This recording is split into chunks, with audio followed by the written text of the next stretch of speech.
Hey there everybody, and welcome to part 6 of Introduction to Geometry Nodes, the only series that's going to take you from beginner, knowing nothing about geometry nodes, all the way to the very end where you are advanced and you can make anything your mind can imagine. In the last part, and make sure you watch the last part because it's relevant to this one, we made 3 node groups. We made the instructions, or the node groups, for taking a cube and turning it into a sphere, cube to cylinder, and cube to cone. In this video, what we're going to be doing, again, the goal of this whole level 1 of the series is to make a jumping, bouncing animation of a snowman. In this part, we're going to be remaking our snowman that we made from before, but this time fully without all those primitives, right? We're going to be using our node groups, and we are going to make sure that we set it up in a way where the arms can wave and the hat is one piece, that it can bounce up and down and everything. That is the entire idea. So we're just going to be making our snowman out of a single cube. This is the group input. We apply geometry nodes to a cube. We take this, we subdivide it again, so we use the subdivision node to do that. And recall that we have these 3 nodes from before that we custom made, and they actually live right here. Shift A, group, and you can actually add them in right there. We have cube to cone, cube to cylinder, and cube to sphere. So let's make this thing. Starting off, so let me actually just get rid of all this. So starting off with a cube to sphere, we have one of these. I'm going to then transform, so it's going to be very similar to the last tutorial, so I'm going to go a bit faster. I'm going to transform this and join it. Again, that's Control Shift right click drag if you remember from that tutorial.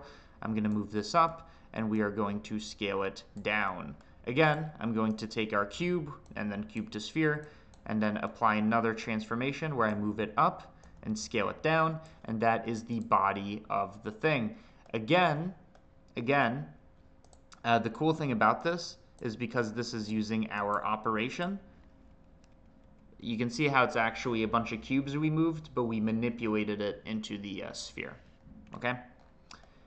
Okay, so that is our body. Next, I want to use the hat, so that's going to be our cube to cylinder, and you can see how fast it is to make a snowman once you actually know what you're doing.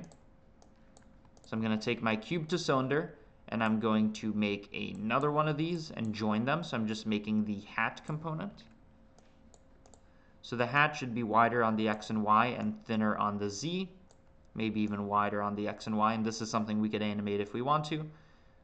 There's our hat, and we're going to join it with the original, and we're going to take our hat as an individual component. Again, that's this joined right here, this joined the cube to cylinder and the thing, and the transformed version, and I'm just going to move it up and scale it. Now it's important, by the way, that I group the hat into a single object, because what we're going to be doing at a certain point, let me make it even a bit smaller.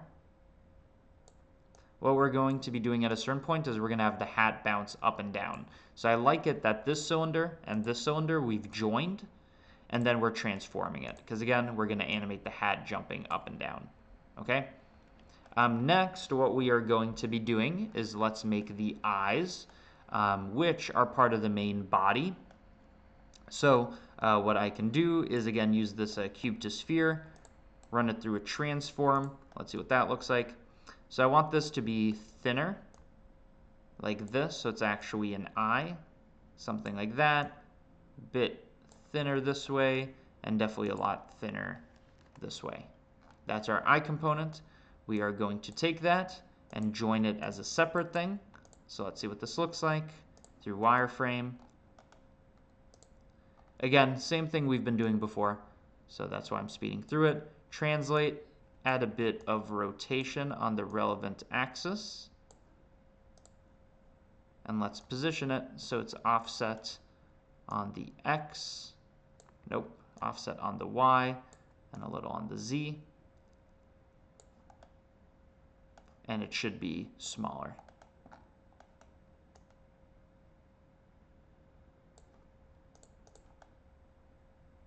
But not infinitely thin. Okay, so that is looking pretty good for the eye, and of course you can take this and adjust it as much as your heart desires. But I think that's looking pretty good. So I'm going to take another transform. By the way, shift right click drag for the reroute, so we can use that again.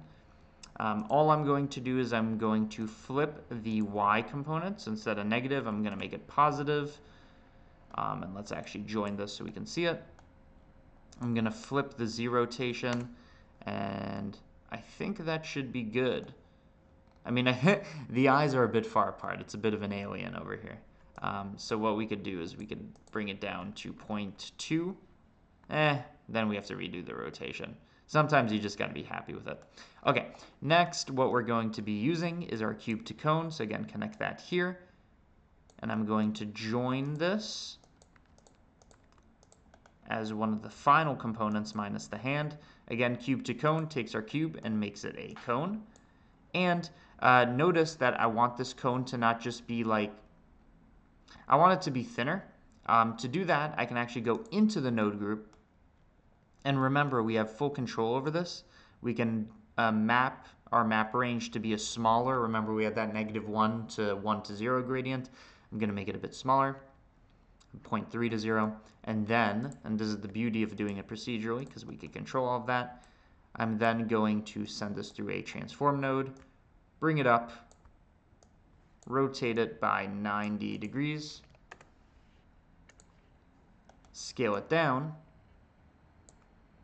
and position it correctly.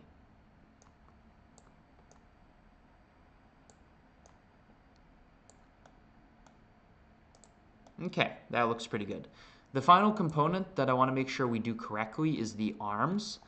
For this, we're going to, again, use the same cube.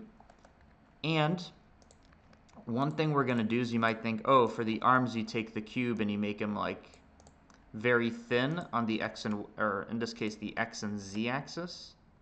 And then you kind of do it like this. You might think that's how you want to do the arm, but notice that it's actually scaling from the center. And what I wanted to do is scale from the shoulder so it can get longer this way. So what is that I mean? Seems pretty complicated. Well, what I'm going to do is I'm going to move the cube, and this seems like a bit of a strange move. I'm going to move the cube so it's actually on the XZ plane. So in other words, I'm going to do it like this. So now the origin is touching the edge of this, whereas before the origin was in the middle. So I'm shifting it so that it's touching the origin. I'm then going to add another transform node. And what this transform node is going to do is now when I scale it on the y-axis, you can see it's actually keeping this still because it's scaling from the origin, and then it's going out like this. So that's actually what I prefer. So I'm going to make this super thin and maybe not as long. And again, it's scaling from this, and the key here is rotation is also happening from here. So it almost has a pivot point. So what I want to do is I want to take this, look at our snowman, join it as one of the final pieces, and make sure that it's the right size. So it needs to be like this, way thinner. And then after we do this, we can do another transform. Let me do a clean slate. For this transform, I'm going to move it up, and I'm going to rotate it. Again, it's rotating from the shoulder is the key idea here. So it still needs to be a bit smaller. Okay, so now when we're done with the snowman and we go back and animate it, we're going to be messing with this component over here. In fact, what we can do is I can move this. You can see it's still kind of in the middle of the body. I can move it like this, and then when we rotate it, it's really going to look like it's waving correctly. So let me just make it a bit shorter. So all of this can now be controlled procedurally, the length and the wave. We just need to make a second one of these. And to do that, I'm just going to do the same thing with another transform. Join this here. Actually, it's being sent out here. So I'm going to join it. In this version, all I want to do is flip it. So I can rotate it by 180 degrees on the Z, which will make it face the other way. And then I move it to have the negative value. It's basically like a mirroring. But the key idea here is now if we could control the individual arms, or what we can do is we can go over here and control both of them at the same time. In fact, let me make this a parameter. So again, we can separate the rotation as a vector into its XYZ components, and then with this component, we can have it waving up and down. And I'm going to use something called a value node. We're going to talk about that later. It's basically just a number in the same way that you could just put a vector down, right? So if I just type in vector, you can have an XYZ component. I'm just going to use a value, and this is important to have so we can animate it using a single number. And similarly, remember, and I know it's turning into a bit of a mess, so I'm looking for my cube to cylinder and my join geometry. This is my hat, and this is the transform for the hat. I also want to make this a parameter, so I'm going to combine x, y, z. I want to look at the z component and make that a value, and this is going to be how tall our hat is. This can be animated up and down. So let me move this all the way over here. So we have our hands moving, and we have our hat bobbling. In fact, we can take all of these over here, and our initial group input, which is the cube, and I'm just going to make sure we reroute this, so it's just 3 connections, this one, and this one, going in here. And then we take everything we've done, hit Control G to make it a node group. So we've taken something very complicated and made it very simple. So you can see we have the X, which stands for X rotation. We have the Z, which stands for the Z height of the hat. And we have the initial geometry, which is a cube that gets subdivided, right? Now, I believe, as we saw in the last tutorial, this could also work with a sphere, but it's going to manipulate the arms because we use cubes for those. But that's also a thing you can do. Okay, so let's save that. One final thing I want to do for this is let's give it a bit of a better naming convention instead of X, Z, and geometry. To do that, go inside the group for X, and you can hit N for this menu. For X, we call this arm rotation. For Z, we call this hat bobble. And for geometry, we call this cube because it's inputting in a cube. Okay, and we can actually get rid of these and put in these values. I think it was like 2.1 or something, 2.8. We can put in these values inside the node group and animate them. We can actually have this thing like doing some crazy motions over here. But there you go. We made the snowman again out of a cube, but we actually added some parameters that we can animate. And in the next tutorial, actually, now that we've gone to this phase, let's, oh, has my desktop been off center the whole time? Why did nobody tell me? Oh, well, I assume that it's fine anyways.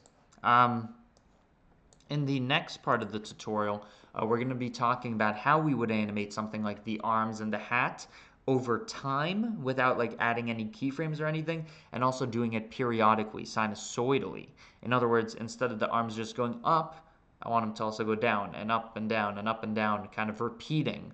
That's what we're going to be talking about. So hopefully you enjoyed this tutorial. Sorry about it being off center. I'll watch it back and make sure that it's fine. But other than that, that is the video, and I will see you on the next one.